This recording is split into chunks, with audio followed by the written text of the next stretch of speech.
Nagbigay ng reaksyon si Asia's King of Talk, Boy Abunda, sa naging pahayag ni Incognito star Maris Racal tungkol sa isyong kinasangkutan ng ka-love team niyang si Anthony Jennings.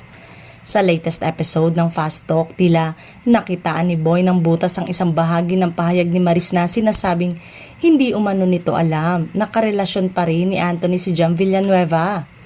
Ayon kay Boy, meron kayong exchange ng text messages ni Anthony na delete tayo.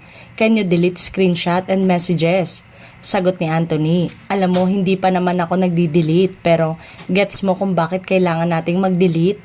And then there was a line in that conversation that said, someday hindi tayo kailangang mag-delete, hindi tayo kailangang magtago, wika niya. Dagdag pa niya, to say that you didn't have any knowledge that they're still together. Medyo kine-question ko as an audience, as a commentor. Gayunman, ipinaabot pa rin ni Boy ang kanyang paghanga sa tapang ni Maris na humarap at magsalita sa publiko.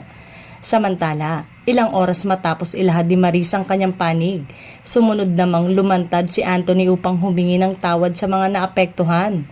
Matatanda ang nagsimula ang isyong ito nang ilabas ni Jam sa pamamagitan ng Instagram stories ang mga screenshot ng private conversation ni Maris at Anthony.